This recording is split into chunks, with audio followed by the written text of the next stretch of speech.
کہ رسول کریم صلی اللہ علیہ وآلہ وسلم نے ارشاد فرمایا، اگر لوگوں کو پتہ چل جائے کہ رمضان میں کیا ہے تو وہ آرزو کریں کہ پورا سال ہی رمضان رہے۔ اتنی برکتیں اور اتنی رحمتیں اللہ نے اس مبارک مہینے کے دامن میں ڈال دی ہیں۔ میں نے جو آپ کے سامنے آیت کریمہ تلاوت کی ہے اس میں بھی اس مفہوم کو بیان فرمایا گیا کہ اے ایمان والو، تمہارے اوپر روزے فرض کیے گئے ہیں جس طرح تم سے پہلوں پہ فرض کیے گئے تھے۔ یا ایھا الذین آمنوا کتب علیکم الصیام کما کتب علی الذین من قبلکم۔ کیوں فرض کیے گئے؟ وجہ کیا ہے؟ لعلکم تتقون، تاکہ تم متقی بن جاؤ، تم پرہیزگار بن جاؤ۔ تو روزے کی فرضیت کا نتیجہ تقوی کا حاصل ہونا ہے، اتقاء کی دولت کا نصیب ہونا ہے۔ تو اس آیت کریمہ میں تین چیزیں بیان کی گئی۔ سب سے پہلی، اے ایمان والو، تمہارے اوپر روزے فرض کیے گئے۔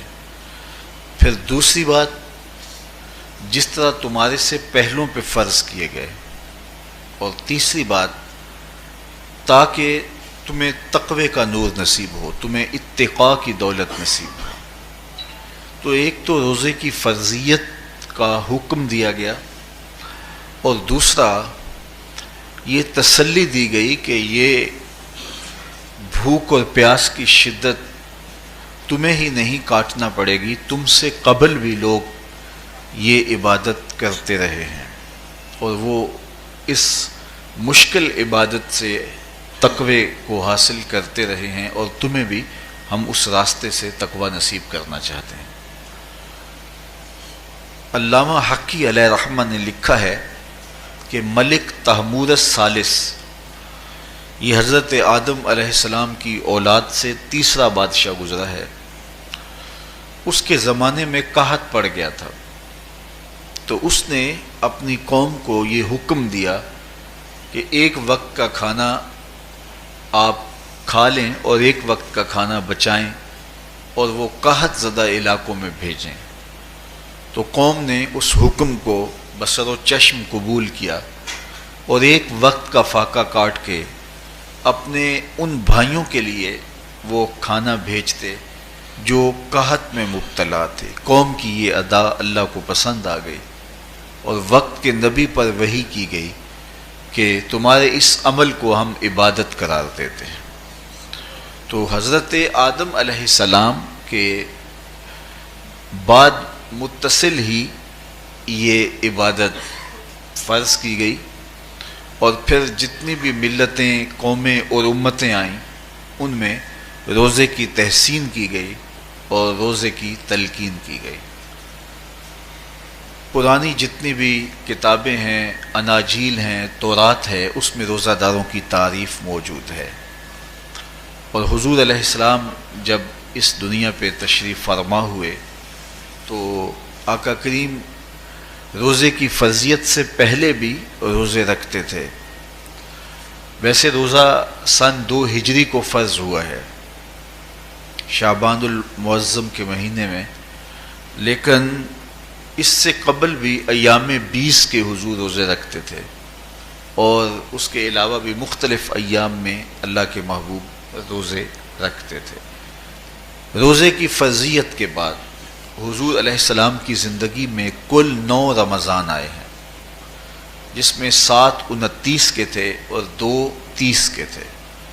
یہ بات ذہن میں رکھیے گا کہ روزے 29 ہوں، ثواب پھر بھی 30 کا ہی دیا جاتا ہے۔ تو زیادہ تر جو رمضان المبارک کے مہینے ہوتے ہیں وہ 29 کے ہوتے ہیں، 30 کے کم ہوتے ہیں۔ حضور کی زندگی میں 9 میں سے 7 جو ہیں وہ 29 کے ہوئے ہیں اور 2 30 کے ہوئے ہیں، تو ثواب پورے 30 کا ہی ہے۔ بعض لوگوں کو زیادہ ہی مسئلہ ہوتا ہے، 29 ہو جائیں تو یہ اللہ کا کرم ہے کہ روزہ رکھنا بھی نہیں پڑا اور 30ویں کا ثواب بھی مل گیا، لیکن وہ شور مچا دیتے ہیں کہ یہ روزہ کھا گئے ہیں۔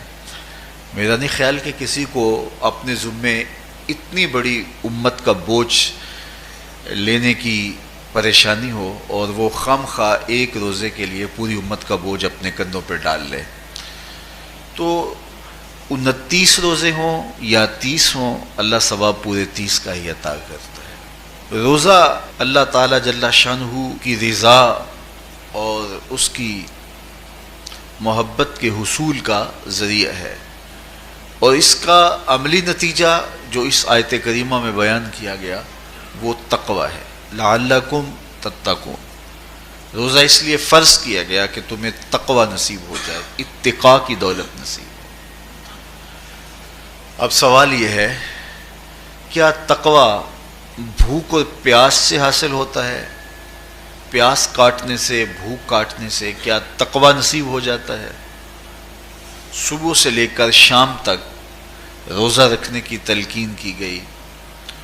یہاں ناروے میں اور مختلف ممالک کے اندر 20 گھنٹے کا روزہ ہے، اور ہمارے بھی یہاں 16-17 گھنٹے مسلسل شدت کی گرمی میں بھوک اور پیاس کاٹنا ہوتی ہے. اتنا طویل دورانیہ جو بھوک اور پیاس کاٹی ہے، اس کا مقصد رزق بچانا نہیں ہے، بلکہ وَيُزَادُ فِيهِ رِزْقُ الْمُؤْمِنِ. ماہ سیام میں مومن کا رزق بڑھ جاتا ہے. آپ اپنا بجٹ دیکھ لیجئے، باقی مہینوں کی نسبت ماہ سیام میں آپ کے اخراجات زیادہ ہوتے ہیں اور کشادگی ہوتی ہے.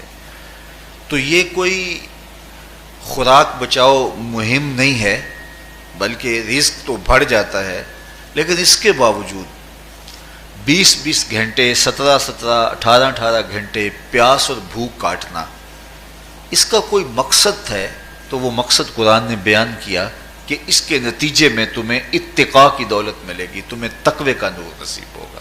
سوال یہ کھڑا ہوا، کیا بھوک اور پیاس کاٹنے سے تقوی مل جاتا ہے؟ تو اس کو سمجھنے کے لیے ایک مختصر تمہید سمجھنا ہوگی، اور وہ یہ کہ ہمارے 2 دشمن ہیں جو ہمیں جادہ مستقیم سے ہٹانے کے لیے دن رات کوشاں ہیں.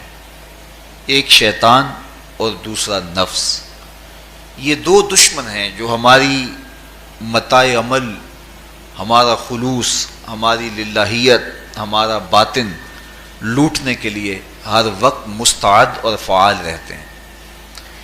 اب ان 2 دشمنوں سے ہمارے تنہا ناتواں وجود کا مقابلہ ہے، اور ان میں سے جو بڑا دشمن ہے وہ نفس ہے، کیونکہ شیطان نے جب انکار سجدہ کیا تو ہم تو یہ کہتے ہیں کہ ہمیں شیطان نے بہکا دیا، لیکن شیطان نے جب انکار سجدہ کیا اور خود بہک گیا تو اس وقت کوئی دوسرا شیطان تو نہیں تھا جس نے شیطان کو بہکایا، وہ نفس تھا جس نے شیطان کو شیطان بنایا. اس نے اندر سے کہا انا خیر منہ، میں بہتر ہوں. تو یہ انانیت جو تھی، انا خیر منہ، اس نے اس کو بہکایا. تو شیطان کو شیطان بنانے والا نفس ہے.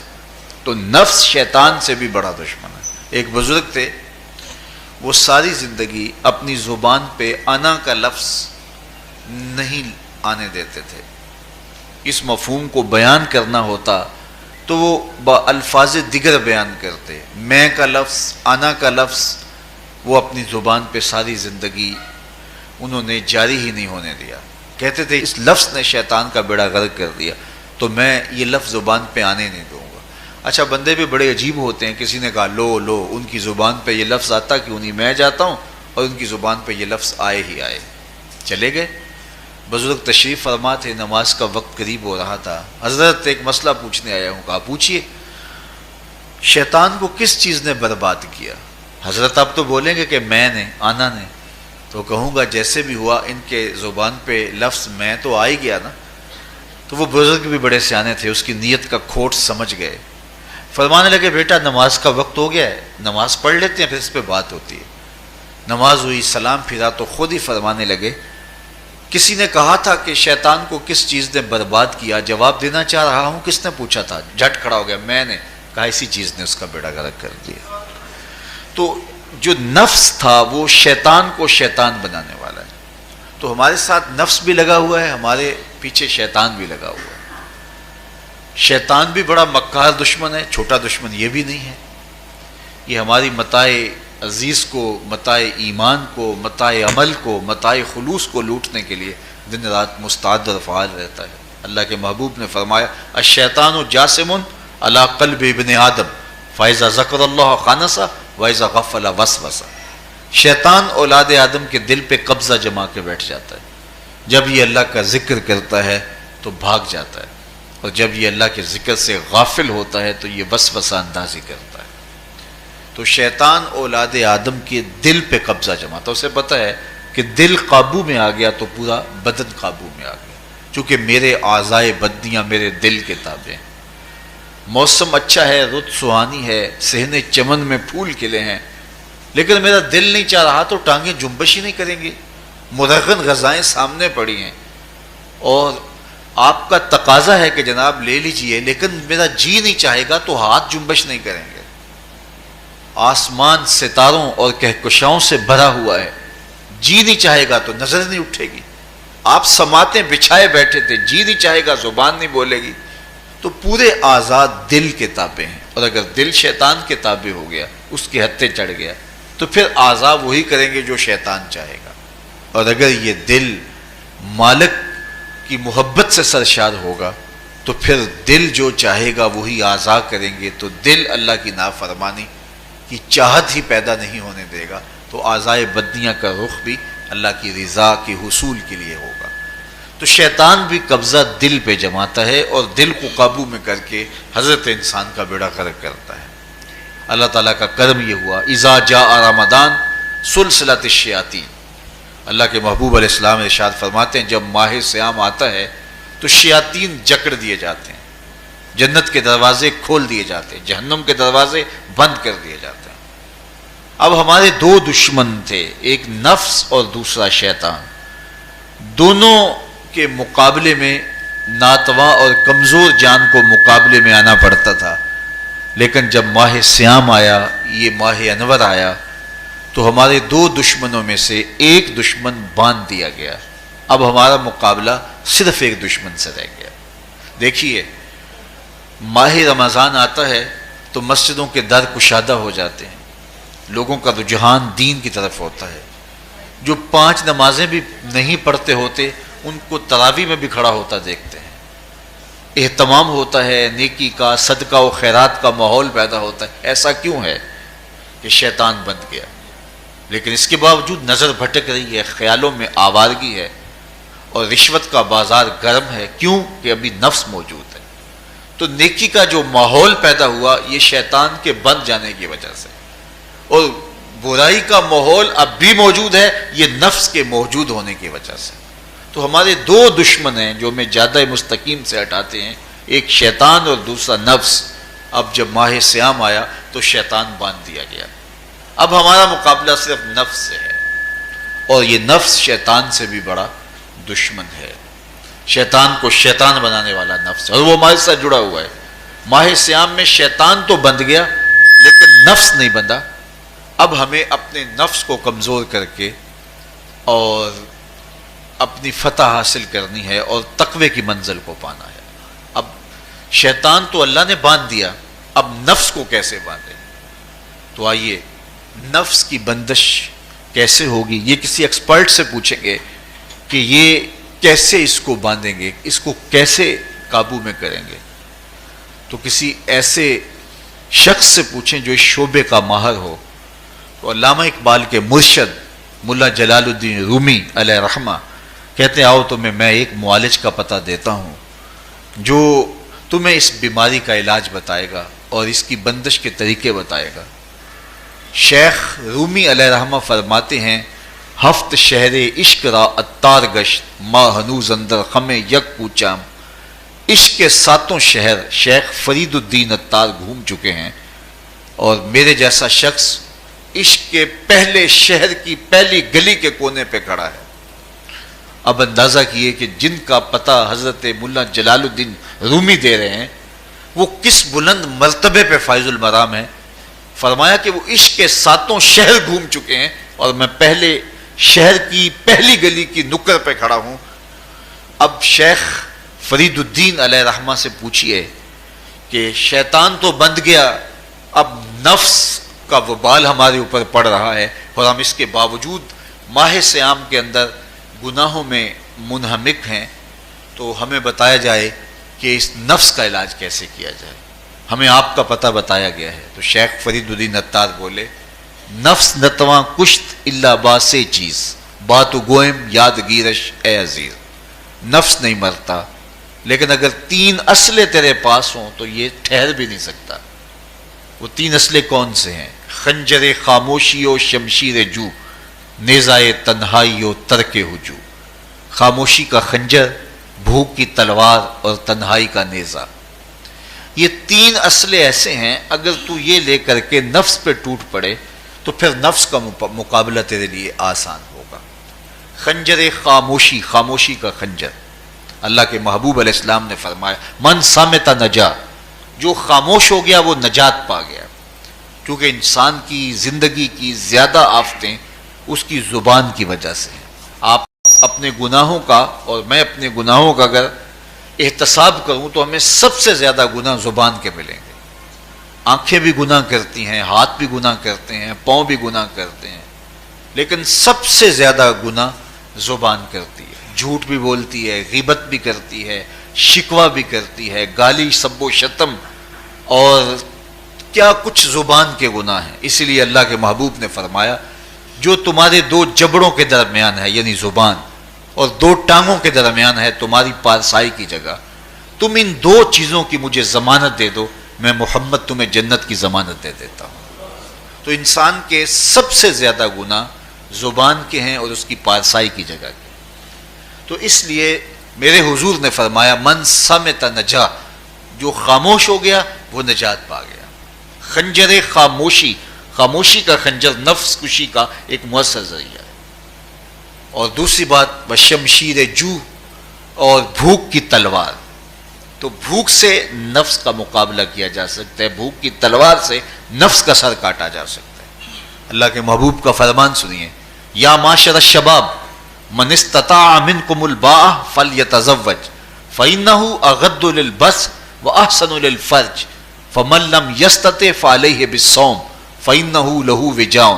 اے جوانوں کے گروہ، تم میں سے اگر کوئی نکاح کرنے کی طاقت رکھتا ہے تو وہ دیر نہ کرے، فی الفور نکاح کر لے، یہ نظر کا اور پارسائی کا محافظ ہے۔ لیکن اگر تم میں سے کوئی نکاح کرنے کی فی الحال پوزیشن میں نہیں ہے تو وہ کثرت کے ساتھ روزے رکھے۔ روزے قاطع شہوات ہیں، تو بھوک سے نفس کو جو ہے وہ روکا جا سکتا ہے، اس کو لگام ڈالی جا سکتی ہے۔ تیسری بات نیزہ تنہائی، تنہائی کا نیزہ، تو فرمایا گیا کہ العافیت فی العزلہ، کہ تنہائی کے اندر ہی عافیت ہے۔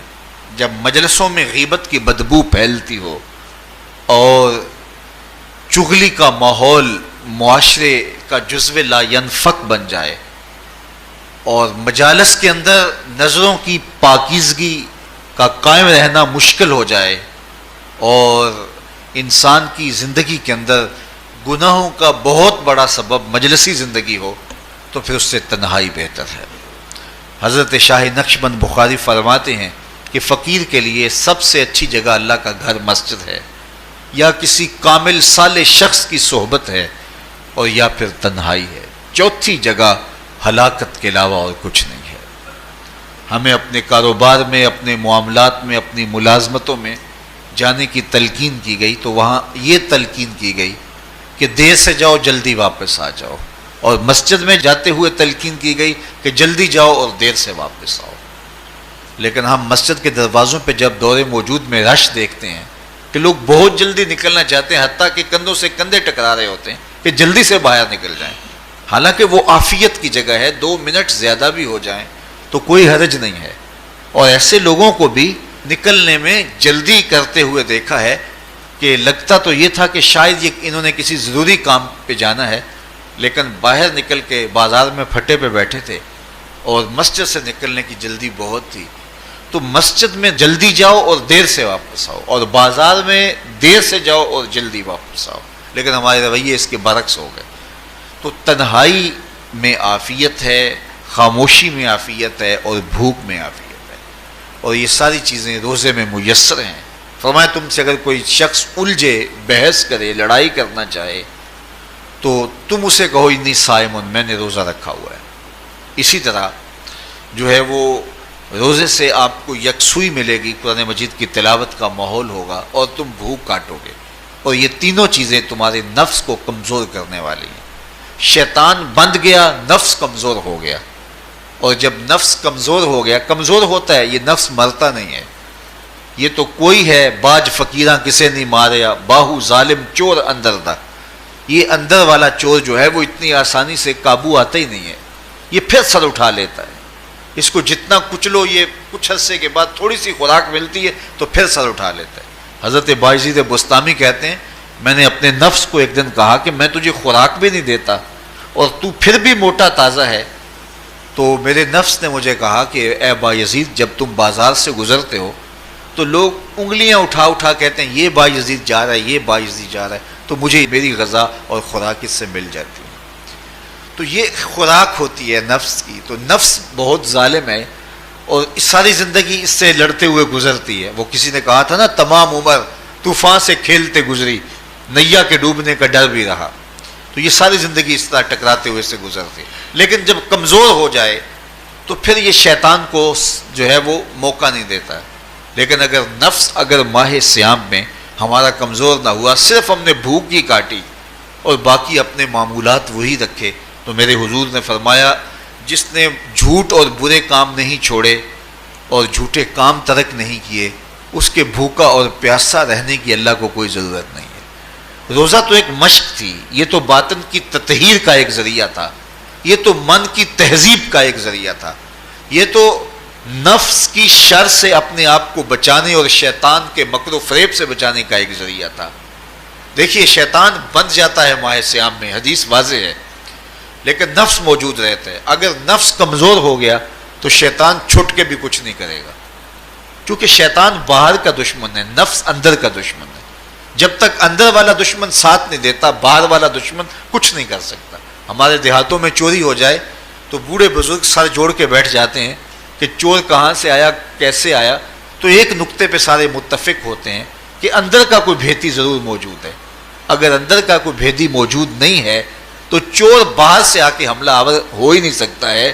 تو شیطان باہر کا چور ہے، نفس اندر کا بھیدی ہے، اور اگر یہ اندر والا باہر والے کا ساتھ نہ دے تو شیطان انسان پر حملہ آور ہو ہی نہیں سکتا۔ اس لیے اس کو قابو کر لیں، اس کو رام کر لیں، تاکہ شیطان چھٹنے کے باوجود بھی جو ہے وہ ہمارے اوپر حملہ آور نہ ہو سکے۔ ورنہ وہ تو پیچ و تاب کھا رہا ہے کہ یہ جو تم نمازیں پڑھتے ہو، سروں پہ ٹوپیاں تم نے پہنی ہیں اور بڑے شریف بن کے مسجد میں جا رہے ہو، ذرا چھٹ لوں، عید کے دن ہی جو ہے وہ تمہارا سارا کیا دھرا برباد نہ کیا تو مجھے شیطان نہ کہنا۔ تو وہ سب کچھ برباد کر دیتا ہے اگر ہمارے نفس کی تہذیب نہیں ہوتی۔ تو یہ اللہ نے ایک ہمیں موقع دیا ہے، پورا ایک مہینہ ہے، ایک ورکشاپ ہے باطن کی تطہیر کے لیے اور ایک اندر کی پاکیزگی کے لیے ہمیں ایک موقع فراہم کیا گیا ہے، اور اس سے ہم بھرپور فائدہ حاصل کریں۔